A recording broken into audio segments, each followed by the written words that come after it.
The sun begins to dip below the jagged tree line of a quiet Pennsylvania suburb, casting long and skeletal shadows across the brick facade of a small community bank. Inside the building, the tellers are finishing their final counts, their minds already focused on the upcoming weekend. They have no idea that a highly trained predator is currently watching them through high-powered binoculars from the dense forest edge just 50 yards away. Suddenly, the glass front doors burst open with a violent force that shatters the evening silence. A tall figure, clad in oversized dark clothing and a grotesque Freddy Krueger mask, lunges into the lobby with frightening speed. He does not shout or wave his weapon wildly like a common street thug. Every movement is calculated, athletic, and terrifyingly precise as he vaults over the high security counter in one motion. The bank staff freezes in absolute terror as the masked man demands cash in a low and authoritative voice. He does not waste a single second with the heavy vault or secondary safes that require complex time-lock combinations. His target is the individual teller drawers, the quick liquid assets that can be snatched and bagged in a matter of seconds. He stuffs the bills into a reinforced bag, while keeping his eyes locked on the exits. Before the local police can even receive the first frantic silent alarm signal from the panic buttons, the intruder is already gone. He does not run toward a getaway car parked at the curb with a screaming engine and smoking tires. Instead, he sprints directly into the thick undergrowth of the woods, disappearing into the darkness where the flashing blue lights of the patrol cars cannot hope to follow him. By the time the first responders arrive on the scene, the forest is dead silent and the air is still. They find no tire tracks, no discarded weapons, and no witness who can give a coherent or detailed description of the suspect. The robbery lasted exactly 98 seconds, a surgical strike that left the local authorities grasping at thin air. This was not an act of desperation, but a demonstration of total tactical superiority. As the federal agents begin to analyze the security footage, they see a pattern that defies traditional criminal profiling. The thief moved with the grace of a specialized soldier and the efficiency of a high-level logistics manager. There was no wasted motion, no unnecessary aggression, and most importantly, no physical identity. He was a phantom who appeared only on Friday nights, when the small banks were most vulnerable and cash-heavy. This mysterious figure would eventually be dubbed the Friday Night Bank Robber by the media and the frustrated law enforcement teams. For decades, he would terrorize the Northeast, hitting small and isolated branches with a success rate that was statistically impossible. The FBI realized they were not dealing with a lucky amateur, but a professional who treated bank robbery like a high-stakes engineering project with no margin for error. The era was the late 20th century, a time when surveillance technology was starting to evolve but human intuition still ruled. Despite the steady increase in cameras and alarm systems, the Friday night robber seemed to know exactly where the blind spots were located. He exploited the geography of the land, using the forests as his personal highway and the darkness as his primary camouflage against the modern world. Every Friday, a deep sense of dread would settle over the small towns of Pennsylvania and the surrounding states. Bank managers would eye the distant forest line with suspicion, wondering if the man in the mask was currently watching them through the trees. The phantom had become a psychological weight on the community, a predator that could strike anywhere and vanish before the sirens could even begin to wail. Over 30 years, the tally of his successful crimes grew until it reached an unprecedented number of heists. Most bank robbers are caught within their first few attempts due to greed or simple human error. This man was different because he possessed a level of discipline that bordered on the obsessive. He was a master of the exit strategy, which is often the most difficult part of any criminal enterprise. As we delve into the files of Carl Gugasian, we find a story that challenges our understanding of the criminal mind. He was a man who lived a dual life, one of quiet academic achievement and another of violent and calculated theft. The world saw a shadow, but behind that mask was a genius who had turned the art of the heist into a cold and hard science for personal profit. To understand the terrifying efficiency of the Friday night robber, we must peel back the grotesque mask and look at the man beneath. Born in 1,947 inches, a quiet Pennsylvania suburb, Carl Gugasian did not fit the traditional profile of a violent criminal or a desperate social outcast. He was a man of extreme intelligence, gifted with a mind that could deconstruct complex systems into their basic components with ease. His journey into the darkness began early, marked by a strange incident when he was only 15 years old. In an act of impulsive rebellion, the young Gugasian attempted to rob a local candy store, a move that ended in a gunshot wound and a stint in juvenile detention. This early brush with the law did not break him. Instead, it served as a brutal lesson in the necessity of planning. After his release, he redirected his formidable energy into academia, pursuing a degree in electrical engineering at the prestigious Villanova University. He excelled in the rigorous environment, displaying a natural talent for logic and technical design that set him apart from his peers. This was the first layer of his armor, a professional identity that would eventually hide a much darker and more lucrative secret. Following his graduation, Gugasian sought a different kind of challenge and joined the ranks of the United States Army. It was here that he received specialized training in tactical weapons and the high-stakes world of special operations. He learned how to move through difficult terrain with speed and how to handle high-pressure situations with a level of coldness that few men could ever truly master. Returning to civilian life, the veteran soldier did not stop his intellectual pursuit, eventually earning a master's degree in systems analysis. Not satisfied with this achievement, he pushed further to obtain a PhD in statistics, a field dedicated to the science of probability and risk management. This unique combination of special forces training and advanced mathematics created a criminal mind unlike any the FBI had ever encountered before.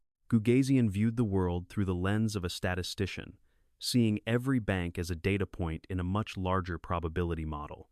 He understood that human behavior was predictable, and that security systems were merely technical hurdles that could be cleared with enough preparation. To him, a robbery was not a crime of passion, but a project that required the same rigor as an engineering thesis.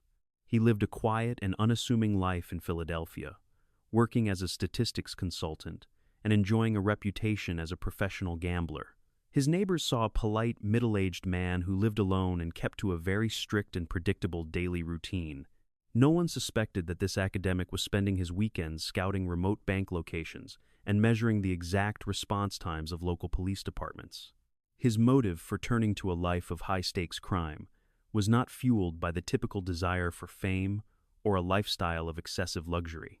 Instead, it appeared to be a desire to test his own theories and outsmart a system that he deemed inferior to his own intellect. The money was merely the score at the end of a very complex and dangerous game of wits against the world.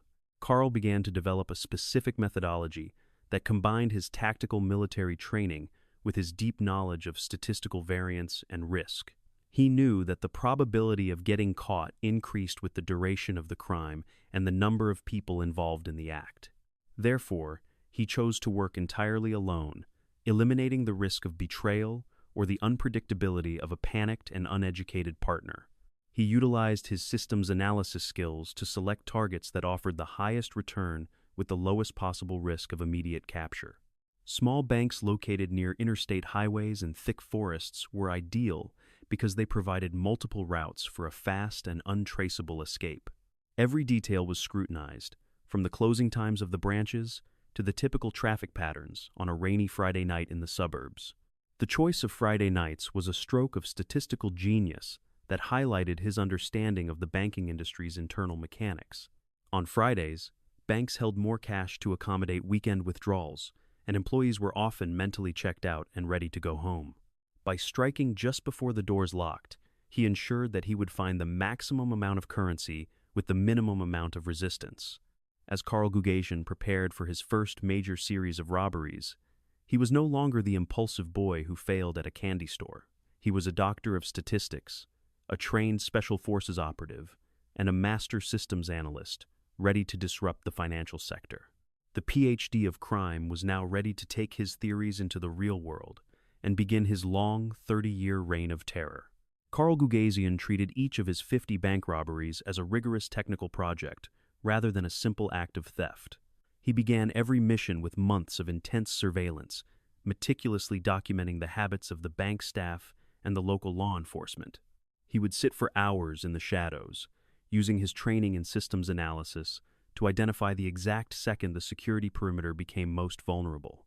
His primary weapon was not the pistol he carried, but his profound understanding of topographical maps and local geography. He specifically targeted banks that were positioned adjacent to large tracts of unmanaged woodland or complex drainage systems.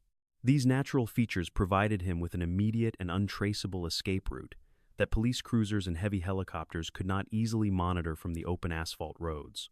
To minimize the risk of being caught with incriminating evidence, Gugasian engineered a revolutionary method involving sealed plastic PVC pipes.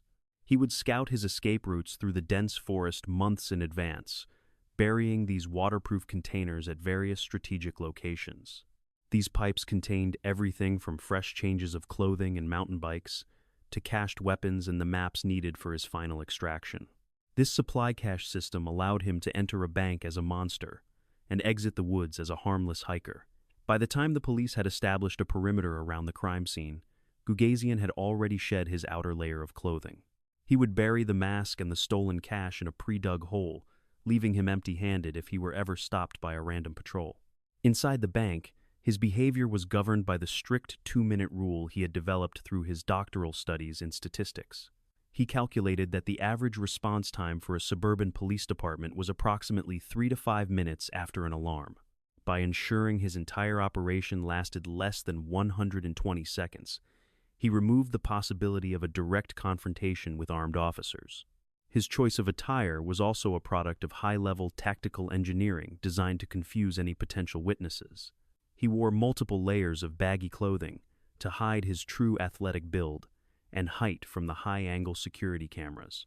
The oversized Halloween masks were chosen specifically to obscure the shape of his head and the bridge of his nose, making any facial reconstruction attempts entirely useless. After sprinting into the forest, Gugasian would navigate the dark trails with the agility of a mountain goat. He maintained a rigorous physical fitness program well into his 50s, ensuring that he could outpace any younger officer in a foot chase.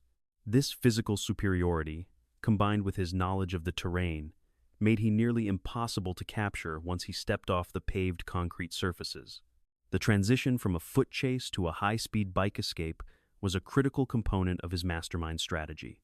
He would retrieve a hidden mountain bike from one of his buried PVC caches and pedal through narrow trails. A bicycle allowed him to travel miles in minutes without making the noise or leaving the heat signature of a combustion engine, effectively bypassing thermal imaging. Finally, he would reach a nondescript utility van that he had parked in a public lot or a remote trailhead. He would load the bike and the remaining supplies inside, transforming into the suburban consultant his neighbors recognized and respected.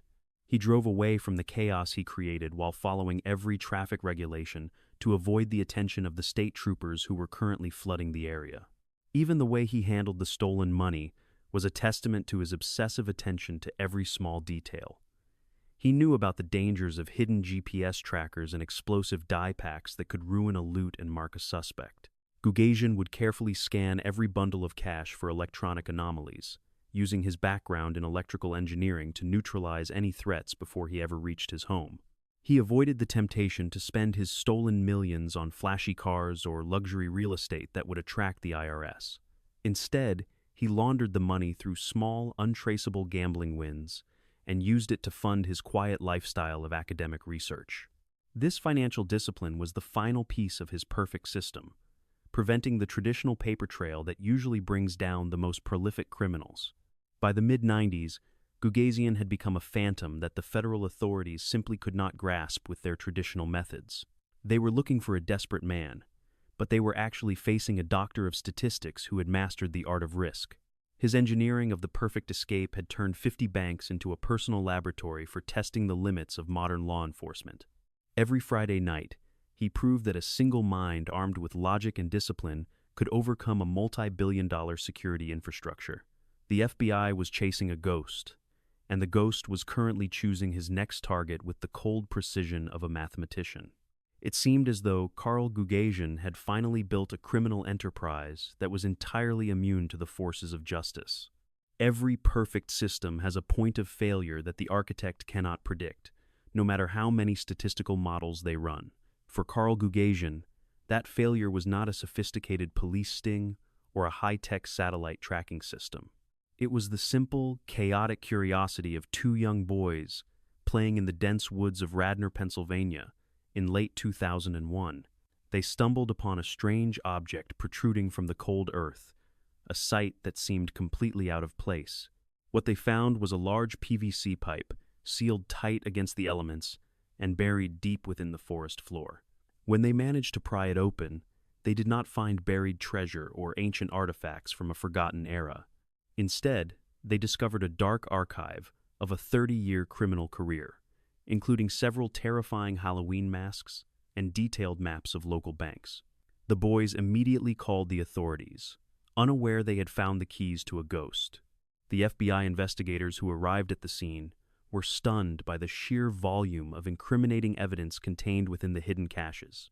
They found specialized equipment, hand-drawn tactical diagrams, and the very weapons used in dozens of unsolved robberies across the Northeast. This was the first time in 3 decades that the Friday night bank robber had left a physical trail for the law to follow. The forensic team moved with urgent speed to process every single item. Despite his extreme caution over the years, Gugasian had made a single microscopic error that his statistical models had failed to highlight. Technicians recovered a partial fingerprint from one of the maps and a small sample of DNA from the interior of a discarded mask. These biological markers were fed into the national databases, which had grown significantly more advanced since the thief began his reign. The technology of the new millennium was finally catching up to the man. The name Carl Gugasian finally appeared on the computer screens of the federal agents, sending a shockwave through the regional field offices. They looked at his profile and saw a man with a doctoral degree in statistics and a clean record for several decades. It seemed impossible that this respected academic and systems consultant could be the most prolific bank robber in American history. The investigators realized they were dealing with a true intellectual peer who lived in plain sight. Surveillance teams were immediately deployed to track Gugasian's movements throughout the city of Philadelphia, watching his every move from a distance. They found that he lived an incredibly modest and disciplined life, showing no signs of the millions he had stolen over 30 years. His most frequent destination was the public library, where he spent hours immersed in complex research and quiet study. The hunter was now being hunted by an army of silent watchers. On the morning of the 7th of February, 2002, the FBI decided to bring the long game to a definitive and dramatic conclusion. They tracked Gugasian to the Philadelphia Public Library, a sanctuary of knowledge that felt like the perfect setting for his final act. Armed agents in plain clothes blended in with the students and researchers, slowly closing the circle around the unsuspecting doctor of statistics. The atmosphere was thick, with a tension that the quiet library could not mask. Gugasian was seated at a wooden table, surrounded by stacks of books and technical papers, when the agents finally made their move. There was no violent struggle, no frantic chase through the stacks, and no dramatic shootout in the corridors of the building. The man who had terrorized banks for 3 decades simply looked up from his research as the handcuffs clicked into place. The Phantom had finally been captured in the one place he felt most at home. The arrest sent ripples through the academic and local communities, as people struggled to reconcile the gentle scholar with the violent masked intruder. Investigators began the long process of connecting Gugasian to over 50 different robberies, using the evidence from the woods to build an airtight case. They realized that his biggest mistake was assuming the world would stay the same while he remained stagnant in his methods. The forest had kept his secrets for years, but nature eventually reveals everything. As he sat in the interrogation room, Gugasian remained as calm and analytical as he had been during his many technical presentations. He understood the mathematics of his situation and realized that the probability of escape had dropped to an absolute 0. The perfect system had collapsed under the weight of a single, random event that no engineer could ever truly plan for. The era of the Friday night bank robber was officially over, leaving the world to wonder how he lasted so long. Inside the cold fluorescent light of the interrogation room, the doctor of statistics sat perfectly still and remarkably composed. He did not look like a man who had spent 30 years terrorizing the financial institutions of the Northeast. To the agents across the table, he looked like a weary professor who had finally reached the end of a long and exhausting lecture. The transition from elusive phantom to federal prisoner was now complete and entirely irreversible. Gugasian realized that his current situation was a mathematical certainty, with no remaining variables to manipulate for his own benefit. He did not choose to remain silent or offer a desperate and futile defense against the overwhelming physical evidence found in the woods. Instead, he applied his logical mind to the problem of his future and decided to negotiate a comprehensive cooperation agreement with the government. He became an unexpected asset for the federal authorities. He began to provide a detailed and surgical account of every single robbery he had committed since the early 1970s. He led the FBI back into the forests, pointing out the exact locations of dozens of buried PVC pipes that had remained hidden for decades. His memory was a perfect digital record, recalling the specific weather conditions and the names of the small towns he had victimized. The investigators were stunned by his total recall. The agents were fascinated by the technical precision of his methodology and the sheer discipline he had maintained for so many years. He explained the 2-minute rule and the statistical reasoning behind his choice of Friday nights as the optimal time for a strike. The FBI realized that they were receiving a masterclass in criminal logistics from the very man who had defeated their security systems for half a lifetime. His expertise was undeniable. During the sentencing phase, the prosecution and the defense agreed that Gugasian's level of cooperation was truly unprecedented in federal history.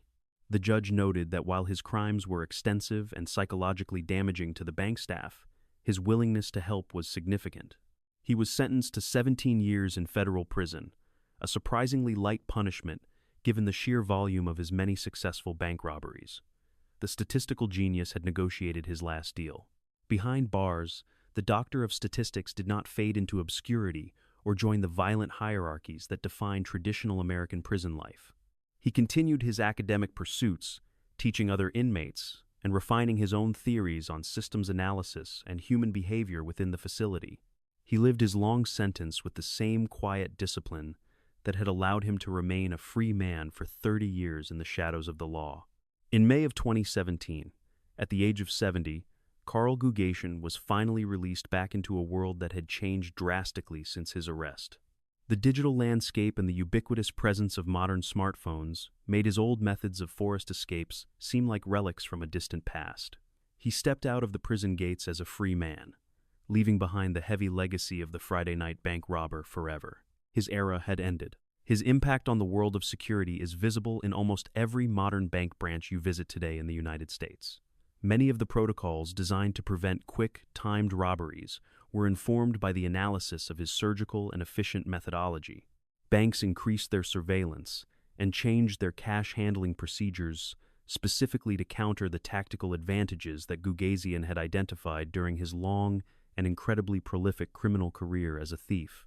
Today, the story of the doctor who turned to crime is used as a primary training tool for rookie FBI agents and criminal profilers. His life serves as a definitive case study on the intersection of high intelligence and calculated antisocial behavior in the modern world.